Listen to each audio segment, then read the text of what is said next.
میرے رسول کریم صلی اللہ تعالی علیہ وسلم نے ارشاد فرمایا کہ جو اللہ کے رستے میں شہید ہو گیا، یہ سنن نسائی میں موجود ہے، اسے عذاب قبر نہیں ہوگا، بلکہ ایک حدیث میں تو فرمایا حساب کتاب ہی نہیں ہوگا، اللہ بغیر سوال جواب کے جنت عطا فرما دے۔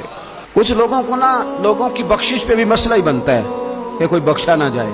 وہ ایک صاحب کہہ رہے تھے جی یہ کیا معاملہ ہے کہ جمعے کو بندہ مر گیا یا فلانا ہو گیا تو اس سے حساب کتاب نہیں ہوگا، اتنے بڑے جرم لوگوں نے کی، اتنے پاپ، اور جمعے کو مر گیا تو بخشا جائے گا۔ تو میں نے کہا جرموں کا بھی اسے حساب اللہ لے لے گا، لیکن میاں حساب کتاب کی ڈیوٹی نہ اللہ کی ہے تو بہتر یہ ہے کہ اسی کے ہاتھ میں رہے، تو نہ اپنے ہاتھ میں لینے کی کوشش کر۔ سنن ترمذی کی حدیث۔ ہمیں پتہ نہیں کیا مصیبت ہے، ہمیں پتہ نہیں کیا مسئلہ ہے۔ ایک جنازے سے میں نکلا، آپ یقین کریں کبھی کبھی کلیجہ پھٹ جاتا ہے۔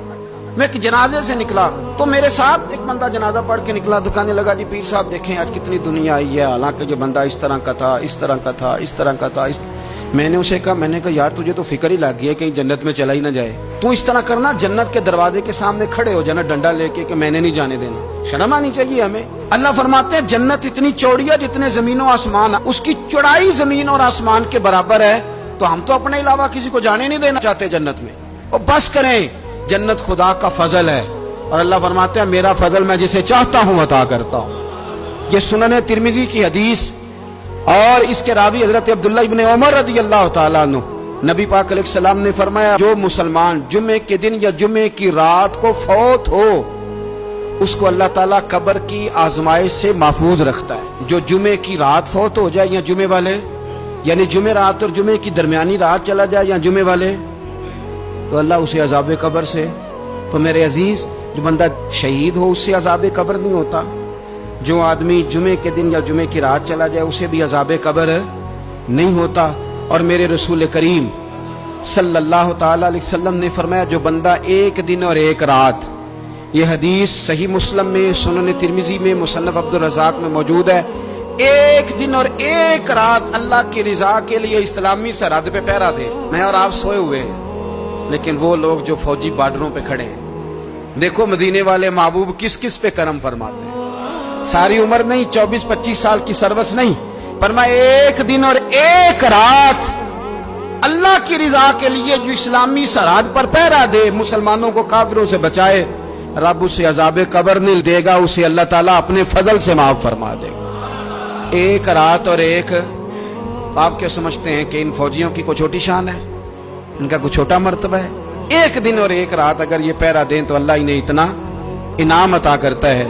اسی طرح سن لو، یہ ذرا غور سے سننا، ابن ماجہ کی حدیث، اور اس کے علاوہ مسند ابو یعلا میں موجود حدیث کے راوی حضرت ابو ہریرہ رضی اللہ تعالی عنہ، حضور صلی اللہ تعالی علیہ وسلم نے فرمایا جو شخص بیماری سے فوت ہوا، قربان جاؤں میرے محبوب نے بیماری کا نام ہی نہیں لیا، فرمایا کوئی بھی بیماری ہو، فرمایا جو آدمی بیماری سے فوت ہوا اللہ اسے شہادت کی موت عطا فرمائے گا، اور وہ عذاب قبر سے اور قبر کے امتحان سے بھی محفوظ رہے گا، اور حضور فرماتے ہیں اس کو صبح اور شام جنت کے باغوں میں سے رزق دیا جائے گا۔ جو کسی بھی بیماری سے مرا، یہ لوگ بیماری سے مر رہے ہیں تو لوگوں نے اچھوت سمجھ رہے ہیں، اچھوت، یہ اچھوت نہیں ہے، اس لیے کہ لوارث نہیں، یہ خدا رسول کے ماننے والے ہیں، تم انہیں اچھوت کہہ رہے ہو، اور مدینے والے رسول انہیں شہید فرما رہے ہیں۔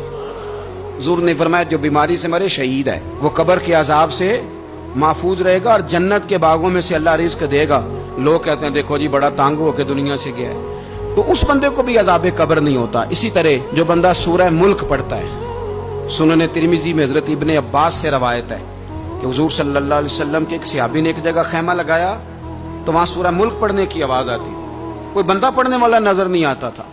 جب حضور کی بارگاہ میں عرض کیا تو فرمایا وہاں قبر تھی اور قبر کے اندر بیٹھ کے میرا صحابی سورہ ملک کی تلاوت کر رہا ہے۔ اگر ہمیں خسرہ نمبر یاد ہو جاتا ہے نا اپنی جگہ کا، اور ہمیں پتہ ہوتا ہے کہ میرے والا حصہ کتنے کروڑ کا ہے، اگر ساری کہانیاں ہمیں یاد ہوتی ہیں تو سورہ ملک بھی ہمیں یاد ہو سکتی ہے۔ موبائل پہ اس کو ریکارڈ کر لیں، پھر اس کو سنیں کبھی بھی سورہ ملک میں۔ اور ہمارے سلسلہ عالیہ میں تو سورہ ملک وظیفہ ہے، ہمارے الوظیفۃ الکریمہ میں اعلیٰ حضرت نے لکھا ہے کہ رات کو سورہ ملک اور سورہ یاسین کے بغیر سونا نہیں۔ سورہ ملک اتنی شاندار سورت ہے کہ نبی پاک صلی اللہ علیہ وسلم نے فرمایا یہ قیامت کے دن اللہ کی بارگاہ میں ناز سے جھگڑا کرے گی اور کہے گی اے اللہ یا تو میرے پڑھنے والے کو جنت عطا فرما یا مجھے قرآن پاک سے علیحدہ کر دے۔ تو رب کریم پھر اپنے فضل سے پڑھنے والے کو جنت عطا کرے گا۔